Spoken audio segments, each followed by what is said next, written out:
Shalom, jemaat Tuhan dimanapun kita berada. Selamat hari Minggu untuk kita semua. Pemberitaan firman Tuhan kita pada hari Minggu ini terambil dari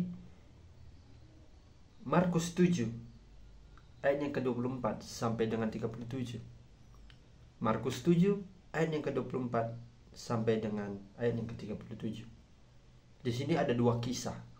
Jadi yang pertama, perikop pertama berjudul Perempuan Siro Fenisia yang percaya. Lalu Yesus berangkat dari situ dan pergi ke daerah Tirus.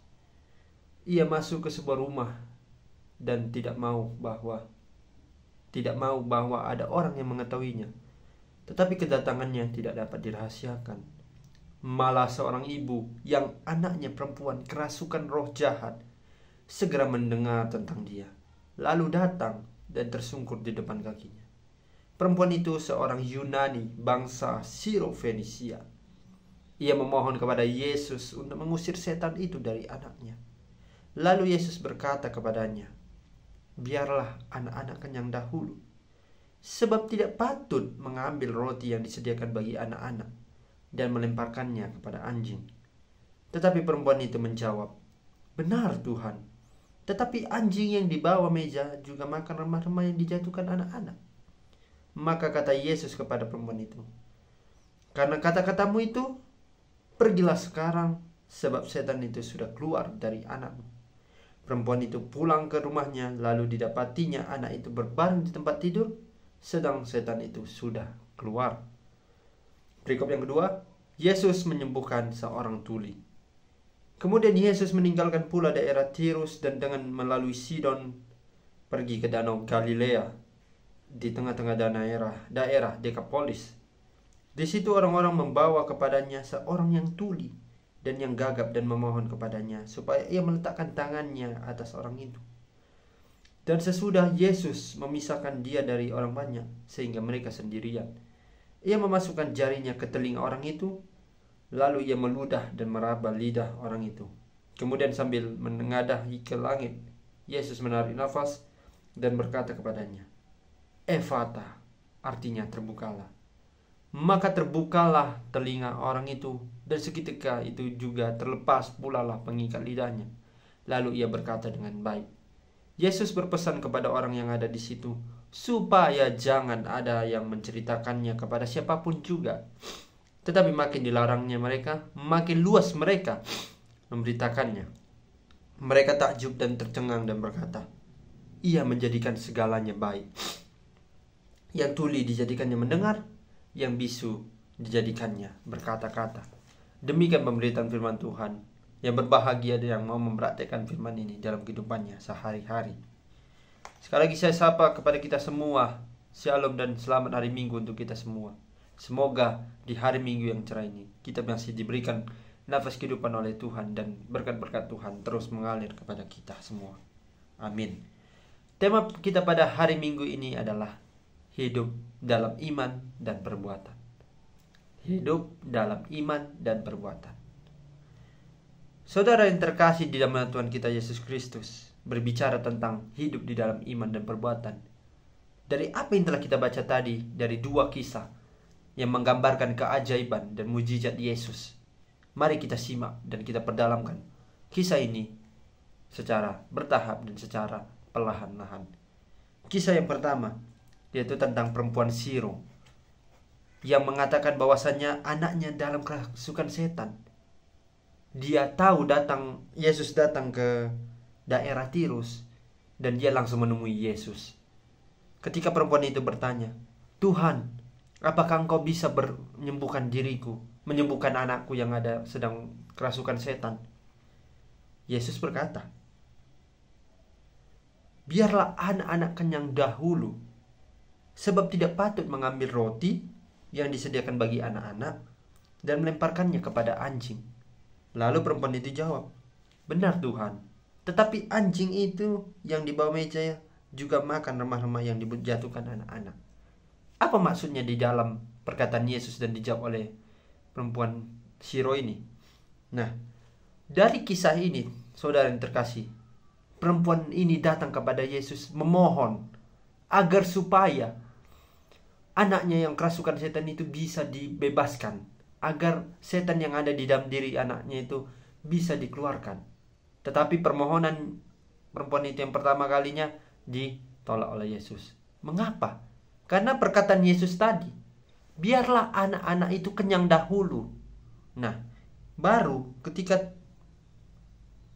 perempuan itu menjawab, barulah dia mengerti. Dan dia mengatakan sekali lagi, Tuhan, keluarkanlah setan yang ada pada anakku yang ada di rumah. Nah, seketika itu juga Tuhan langsung berkata kepada perempuan itu, karena kata-katamu itu tadi, pergilah sekarang, sebab setan itu sudah keluar dari anakmu. Nah, dari kisah yang pertama ini bisa kita pelajari bahwasanya perempuan itu dengan sangat gigih memohon kepada Tuhan. Dengan perbuatan imannya, dia mengatakan kepada Tuhan dengan sangat gigih, Tuhan, bebaskanlah anakku. Tuhan, bebaskanlah anakku dari setan. Keluarkan setan ini dari anak, tubuh dan jiwa anakku. Dan seketika itu juga setan itu keluar ketika sang ibu melihat anaknya terbaring dan setan itu keluar dari tubuh anak itu. Kisah yang kedua, Bapak Saudara yang terkasih dan juga jemaat yang terkasih dalam Tuhan Yesus, yaitu Yesus menyembuhkan seorang yang tuli. Ketika Yesus keluar dari memperbuat ajaran di daerah Tirus begitu, dia menuju ke arah Galilea, Danau Galilea melalui Sidon. Nah, dia mendapati banyak orang membawa satu orang yang tuli. Orang ini berkata kepadanya, Tuhan, ini ada teman kami yang tuli, sembuhkanlah dia Tuhan. Lalu apa kata Yesus? Yesus langsung memasukkan tangannya ke dalam lidahnya dan juga memasukkan jarinya ke dalam telinga.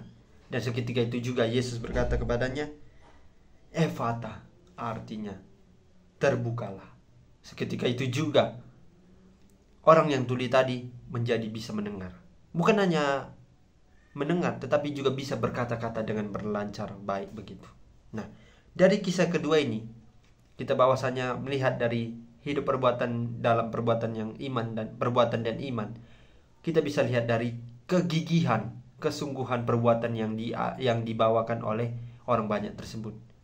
Orang banyak tersebut membawakan orang yang sedang sakit, orang yang mengalami kesakitan, orang yang mengalami yang namanya keterbatasan mental dan sebagainya. Tetapi di sini orang ini membawakan suatu tindakan baik kepada Yesus, yaitu membawakan seorang yang tuli, agar orang yang tuli ini dibebaskan, diberkati oleh Tuhan, dan juga mampu Tuhan jadikan bahwasanya orang ini bisa kembali mendengar dan juga bisa berkata-kata dengan baik. Tetapi pada ayat yang terakhir dikatakan Tuhan, jangan menceritakan hal ini kepada banyak orang. Yesus berkata kepada orang tuli ini.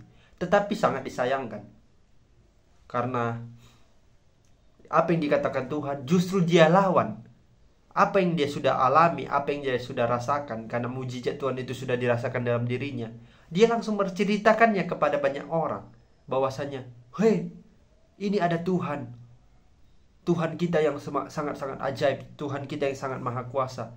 Dia bisa menyembuhkan diriku, bukan hanya yang sebagai aku yang dulunya tuli dan juga bisa sekarang mendengar, tetapi orang yang bisu, orang yang lumpuh, Tuhan sembuhkan semua.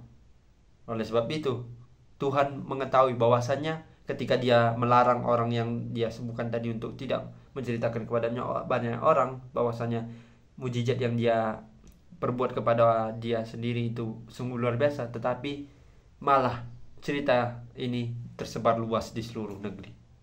Nah, saudara yang terkasih di dalam nama Tuhan kita Yesus Kristus, dari dua kisah ini, perempuan Siro yang anaknya kerasukan, dan yang kedua, banyak orang yang membawa satu orang tuli menjadi dengar. Nah, dari dua kisah ini, marilah kita bisa hidup di dalam tindakan dan perbuatan, atau hidup dalam iman dan perbuatan kita. Kita harus mencontoh seperti apa yang dialami dalam dua kisah ini. Banyak sekali tindakan yang kita lakukan ini tidak sesuai dengan kehendak Tuhan, dan tidak sesuai dengan perbuatan apa yang kita jamini dan kita kehendaki daripada Tuhan. Dan itu tidak sesuai dengan apa yang diajarkan Tuhan. Karena sesungguhnya, saudara yang terkasih dalam nama Tuhan kita Yesus Kristus, berbicara tentang iman. Kalau kita hidup tanpa iman, ya sama dengan ya mati. Karena kalau kita tidak hidup dalam iman, hidup kita tidak akan semestinya diberkati oleh Tuhan selalu. Tetapi begitu sebaliknya, kalau kita hidup di dalam iman, perbuatan dan tindakan yang kita lakukan kepada banyak orang, dan itu pun kalaupun yang kita kerjakan itu adalah positif, Tuhan akan memberkati dan Tuhan akan menjaga kita selalu. Makanya daripada itu, lakukanlah dan perhatikanlah tindakan yang engkau lakukan di dalam pekerjaanmu dan sebagainya, dan kepada banyak orang. Apakah itu adalah tindakan yang baik? Apakah itu adalah perbuatan yang baik? Dan ataukah sesuai dengan iman, atau berasal dari keinginan hatimu, atau ingin memamerkan supaya bahwasanya engkau melakukan perbuatan ini adalah untuk menyenangkan dirimu, bukan untuk berbuat dalam iman yang Tuhan ajarkan. Untuk itu, saudara yang terkasih dalam Tuhan kita Yesus Kristus, belajarlah dari dua kisah ini, mengajarkan bagaimana kita bisa hidup dalam iman dan perbuatan kita. Semestinya kita sebagai makhluk ciptaan Tuhan, berbuatlah kebaikan kepada banyak orang, berbuatlah kebaikan kepada banyak yang ada di sekitar kita. Bukan hanya kepada manusia, melainkan kepada hewan juga kita harus berbuat baik. Nah, jadi dari Tuhan sampaikan dari dua kisah ini mengajarkan apakah kita sudah sungguh-sungguh hidup di dalam iman. Apakah perbuatan yang kita sudah lakukan itu sesuai dengan kehendak Tuhan atau belum? Introspeksi dirimu sendiri dan lakukanlah, apakah aku sudah melakukan kehendak Tuhan dengan baik, dan apakah aku sudah melaksanakan perintah Tuhan dengan segenap hatiku sesuai dengan perintah iman, dan apakah sudah kuhasilkan melalui perbuatan yang baik atau tidak. Itu kembali kepada diri kita sendiri. Tetapi saya mengajak di sini untuk kepada kita semua, ayo hiduplah di dalam iman, lakukanlah dan perbuatlah apa yang dikehendaki Tuhan kepada kita. Perbuatlah itu kepada banyak orang, agar banyak orang bisa merasakan kasih setia Tuhan yang luar biasa, sehingga banyak orang bisa terberkati, bisa banyak orang di awalnya berbuat dosa bisa kembali kepada Tuhan, tidak berbuat dosa lagi. Untuk itu, mari saya mengajak kita semua, hiduplah dalam iman, lakukan dan perbuatlah suatu tindakan yang berguna dan baik kepada banyak orang. Amin. Tuhan Yesus memberkati.